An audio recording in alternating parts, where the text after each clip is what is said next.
ചന്ദ്രബോസ് കൊലക്കേസ് പ്രതി നിസാം ജയിലിൽ ഫോൺ ഉപയോഗിക്കുന്നതായി കണ്ടെത്തൽ. 2 ഫോൺ നമ്പറുകളിൽ ജയിലിൽ ഉപയോഗിക്കുന്നതായും കണ്ടെത്തിയിട്ടുണ്ട്. ഫോൺ സംഭാഷണങ്ങളുടെ ശബ്ദരേഖ പുറത്തുവന്നു. അതിനിടെ നിസാം ഫോണിൽ വിളിച്ച് വധഭീഷണി മുഴക്കിയതായി സഹോദരങ്ങൾ പോലീസിൽ പരാതി നൽകി. സംഭവത്തിൽ പോലീസ് അന്വേഷണം ആരംഭിച്ചു. മുഹമ്മദ് നിസാം ഫോണിലൂടെ വധഭീഷണി മുഴക്കിയെന്ന പരാതിയിലാണ് കണ്ണൂർ സെൻട്രൽ ജയിലിനുള്ളിൽ നിസാം മൊബൈൽ ഫോൺ ഉപയോഗിക്കുന്നതായി സഹോദരന്മാർ ആരോപിക്കുന്നത്. 97 46 57 65 53 87 69 73 13 02 എന്നീ 2 നമ്പറുകൾ ഉപയോഗിക്കുന്ന നിസാം ദിവസവും വൈകിട്ട് 5 മണിക്ക് ശേഷം കുടുംബ ബിസിനസ്സായ കിങ്സ് കമ്പനി ജീവനക്കാരെ വിളിക്കാറുണ്ടെന്നാണ് ആരോപണം. ഒക്ടോബർ 20-ന് 80 86 0 77 77 7 എന്ന നമ്പറിൽ നിന്നാണ് അബ്ദുൾ നിസാർ, അബ്ദുൾ റസാഖ് എന്നിവർക്ക് കോളുകൾ വന്നത്. ബീഡി കമ്പനിയിലെ ഇടപാടുകളെക്കുറിച്ച് സംസാരിച്ച നിസാം ലാഭവിഹിതം കേസ് നടത്തിപ്പിനായി മാറ്റിവെക്കണമെന്ന് ആവശ്യപ്പെട്ടു. ഇതിനു തയ്യാറായില്ലെങ്കിൽ കുടുംബത്തെ ഉൾപ്പെടെ ഇല്ലാതാക്കുമെന്ന് ഭീഷണി മുഴക്കി.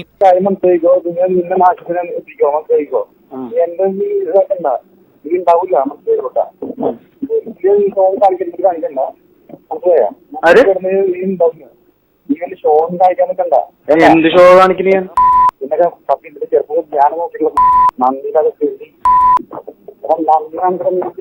കണ്ണൂർ സെൻട്രൽ ജയിൽ തടവ് ശിക്ഷ അനുഭവിക്കുന്ന മുഹമ്മദ് നിസാമിനെ ബാംഗ്ലൂരിലെ വധശ്രമ കേസിനായി ഒക്ടോബർ 20-ന് നൽകിയിരുന്നു.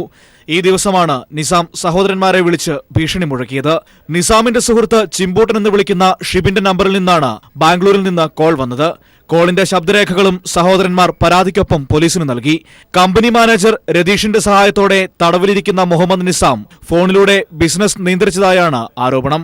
വധഭീഷണിയുള്ളതിനാൽ പോലീസ് സംരക്ഷണം നൽകണമെന്നും ആവശ്യമുണ്ട്. ജയിലിനുള്ളിൽ ഫോൺ ഉൾപ്പെടെയുള്ള സൗകര്യങ്ങൾ ഉപയോഗിച്ചു എന്ന ആരോപണത്തിൽ പോലീസ് അന്വേഷണം ആരംഭിച്ചു. News bureau, Thrissur.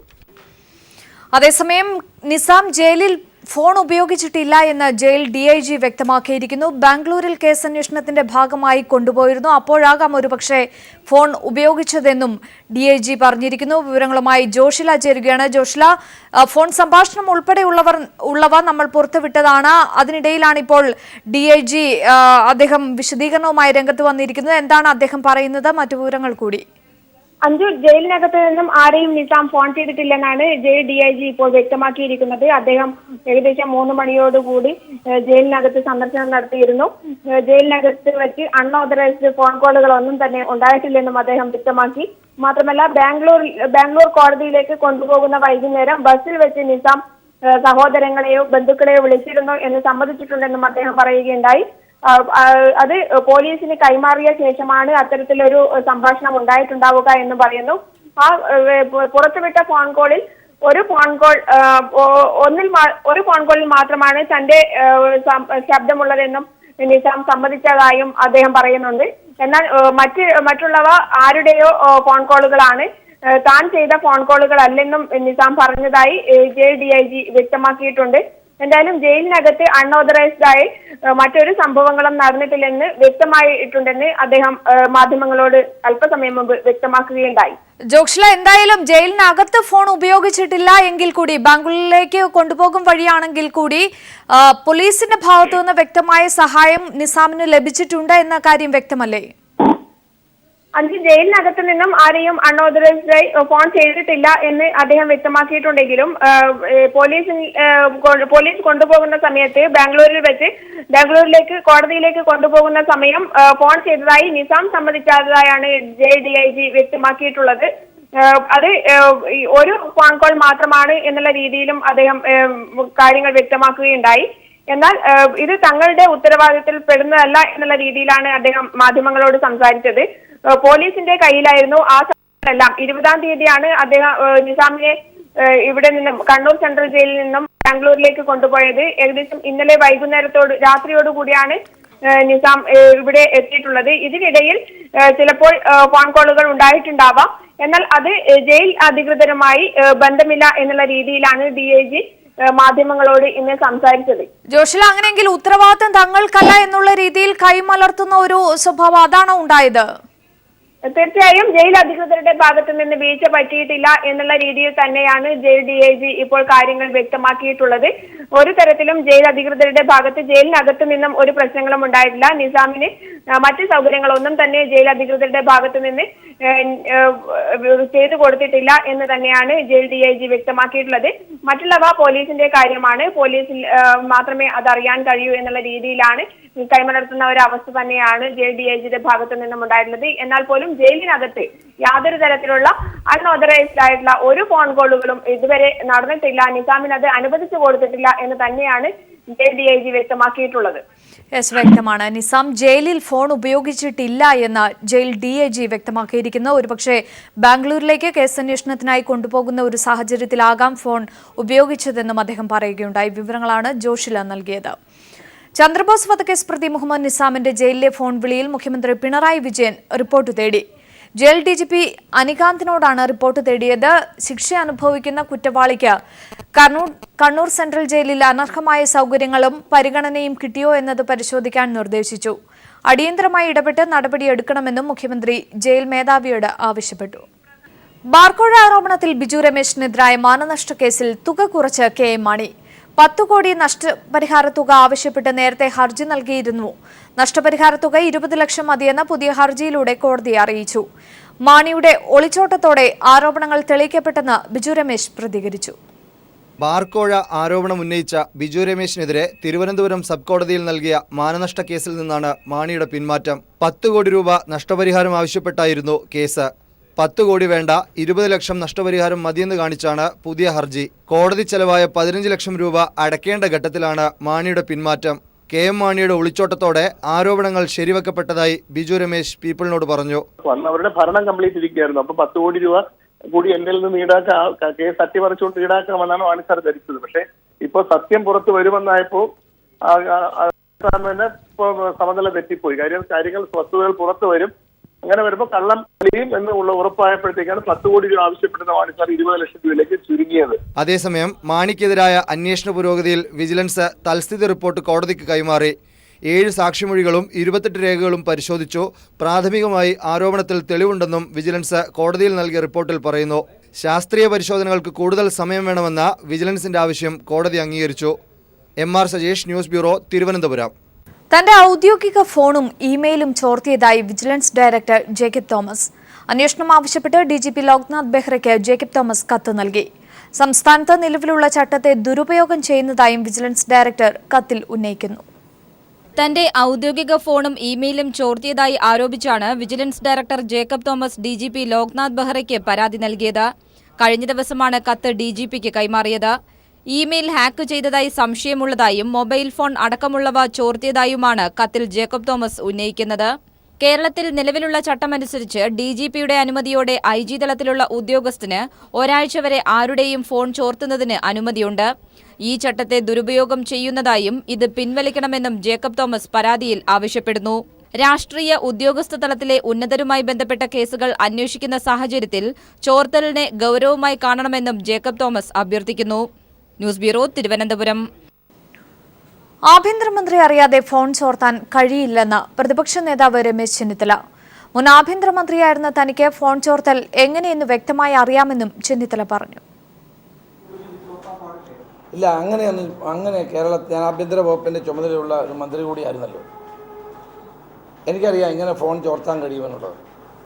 Phone intercept ചെയ്യാൻ കഴിയുന്നത് ഗവൺമെൻറ്റിൻ്റെ അനുമതിയോടുകൂടി മാത്രമേ ചെയ്യാൻ കഴിയൂ. അല്ലാതെ ഇൻ്റലിജൻസിന് മാത്രമേ അത് കഴിയൂ. അത് ഗവൺമെൻറ്റിൻ്റെ അനുവാദം വേണം. ആഭ്യന്തര വകുപ്പിൻ്റെ അനുമതിയില്ലാതെ ഒരു ഫോണും ആരുടെയും ചോർത്താൻ കഴിയില്ല. ആരുടെ അത്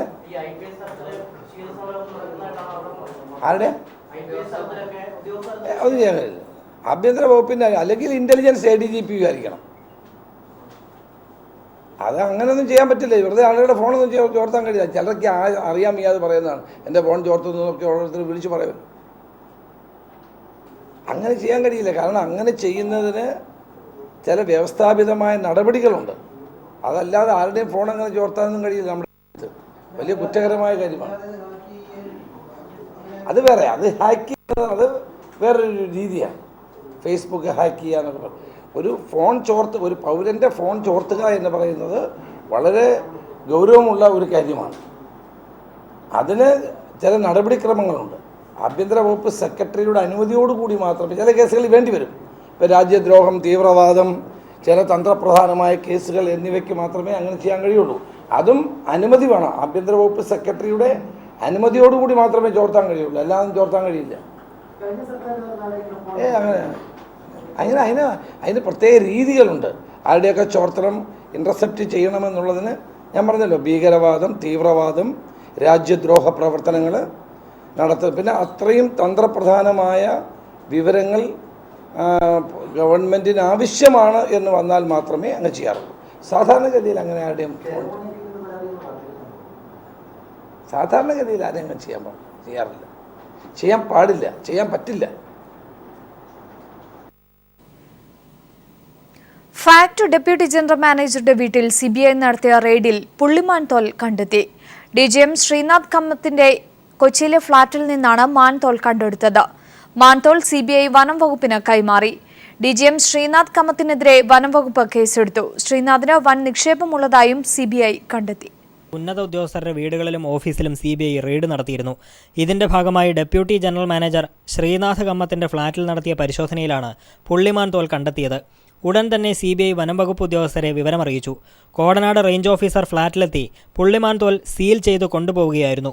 പരിശോധനാ സമയത്ത് ശ്രീനാഥ് കമ്മത്ത് ബംഗളൂരുവിലായിരുന്നു. പൂട്ടിക്കിടന്ന വീടിന്റെ താക്കോൽ CBI ഉദ്യോഗസ്ഥർക്ക് നൽകിയത് തൊട്ടടുത്ത് താമസിക്കുന്ന ശ്രീനാഥ് കമ്മത്തിന്റെ പിതാവായിരുന്നു. മാൻതോൽ കൈവശം വെച്ചതിന് ശ്രീനാഥ് കമ്മത്തിനെതിരെ വനംവകുപ്പ് കേസെടുത്തു. ഇയാൾ കൊച്ചിയിലെത്തിയാൽ ഉടൻ അറസ്റ്റ് രേഖപ്പെടുത്തും. ഇതുകൂടാതെ ശ്രീനാഥിന് 6 ബാങ്ക് അക്കൗണ്ടുകളിലായി 86 ലക്ഷം ഉള്ളതായും CBI കണ്ടെത്തിയിട്ടുണ്ട്. അതേസമയം ഫാക്ട് CMD ജയ്വീർ ശ്രീവാസ്തവയടക്കം 7 പേർക്കെതിരെ CBI കേസെടുത്തു. ജിപ്സം വിൽപ്പനയുമായി ബന്ധപ്പെട്ട് കോടികളുടെ ക്രമക്കേട് കണ്ടെത്തിയതിനെ തുടർന്നാണ് കേസെടുത്തത്. ചോദ്യം ചെയ്യലുകൾക്ക് ശേഷം അറസ്റ്റ് ഉൾപ്പെടെയുള്ള നടപടികളിലേക്ക് കടക്കുമെന്ന് CBI വൃത്തങ്ങൾ അറിയിച്ചു. News bureau, Kochi. തിരികെ വാർത്തകളിലേക്ക്. CPIM കണ്ണൂർ ജില്ലാ സെക്രട്ടറി P. ജയരാജനെ 1 മാസത്തിനകം വധിക്കുമെന്ന ഭീഷണിക്കത്ത്. കണ്ണൂർ ടൗൺ CIക്കാണ് ഭീഷണിക്കത്ത് ലഭിച്ചത്. വിവരങ്ങളുമായി ജോഷില ചേരുകയാണ്. ജോഷില, എന്താണ് കത്തിൽ പറയുന്നത്? കണ്ണൂരിലെ അക്രമ സംഭവങ്ങളുടെയൊക്കെ പശ്ചാത്തലത്തിൽ കൂടിയാണോ ഇത്തരമൊരു ഭീഷണിക്കത്ത് വന്നിരിക്കുന്നത്? CPIM കണ്ണൂർ ജില്ലാ സെക്രട്ടറി P. ജയരാജനെ 1 മാസത്തിനകം വധിക്കുമെന്നാണ് ഭീഷണിക്കത്തിലുള്ളത്. കണ്ണൂർ ടൗൺ CIക്കാണ് കത്ത് ലഭിച്ചിരിക്കുന്നത്. ജയരാജനെ നിരീക്ഷിക്കാനായി ഒരാളെ നിയോഗിച്ചു കഴിഞ്ഞുവെന്നും ജയരാജന് നൽകിയിരിക്കുന്ന സെക്യൂരിറ്റി പിൻവലിക്കണമെന്നുമാണ് കത്തിൽ പറഞ്ഞിരിക്കുന്നത്. പൊതുപരിപാടികളിൽ ജയരാജന് നൽകുന്ന സുരക്ഷ പിൻവലിക്കണം, ഇല്ലെങ്കിൽ പോലീസുകാർക്ക് പരിക്ക് പറ്റാൻ സാധ്യതയുണ്ട് എന്നും കത്തിൽ പറഞ്ഞിരിക്കുന്നു. പൊതുപരിപാടിക്കിടെ തന്നെ കൊലപാതകം നടത്തുമെന്നുള്ള രീതിയിലാണ് കത്തിന്റെ ഉള്ളടക്കം. ഇത്തരത്തിൽ ജയരാജനെതിരെ വരുന്ന 2ാമത്തെ കത്താണിത്. നേരത്തെ IS കേരള ഘടകത്തിന്റെ പേരിലുള്ളതായിരുന്നു കത്ത്. അത് പൊതുപരിപാടികളിൽ മുസ്ലിം തീവ്രവാദികൾക്കെതിരെ P. ജയരാജൻ പ്രസംഗിച്ചു, സംസാരിച്ചു എന്ന ആശയം ഉൾക്കൊണ്ടുകൊണ്ടാണ് ഇത്. ഇത്തരത്തിൽ ഒരു പ്രസംഗം നടത്തിയതിന്റെ പേരിലാണ് നേരത്തെ IS ഘടകത്തിന്റെ പേരിൽ ജയരാജനെ വധിക്കുമെന്ന ഭീഷണിക്കത്ത് വന്നത്. എന്നാൽ ഇന്ന് വന്ന കത്ത് ഇത്തരത്തിൽ ISന്റെ എന്നല്ല, കീപ്പർ ഓഫ് ഓർഡർ എന്ന പേരിലുള്ള കത്താണ് ഇന്ന് ടൗൺ CI ലഭിച്ചിരിക്കുന്നത്. പോലീസ് ഇതിന്റെ ഉറവിടം സംബന്ധിച്ച അന്വേഷണം ആരംഭിച്ചു കഴിഞ്ഞു. അഞ്ജു. ശരി, ജോഷിലാണ് വിവരങ്ങൾ നൽകിയത്. പ്രമുഖ ബാങ്കിംഗ് ഇതര ധനകാര്യ സ്ഥാപനമായ ICL ഫിൻകോർപ്പ് ലിമിറ്റഡ് തൃശൂർ അയ്യന്തോളിൽ പുതിയ ബ്രാഞ്ച് ആരംഭിച്ചു. ICL ചെയർമാനും മാനേജിംഗ് ഡയറക്ടറുമായ KG അനിൽകുമാർ ഉദ്ഘാടനം നിർവഹിച്ചു. Corporation councillor A. Prasad, merchants association area president Koshy Mathew Therattil തുടങ്ങിയവർ സംബന്ധിച്ചു. കേരളത്തിലും തമിഴ്നാട്ടിലും തെലങ്കാനയിലുമായി നിരവധി ബ്രാഞ്ചുകളുള്ള ICL 2020 1000 ബ്രാഞ്ചുകളിലേക്ക് വ്യാപിപ്പിക്കുകയാണ് ലക്ഷ്യമെന്ന് മാനേജ്മെന്റ് അറിയിച്ചു.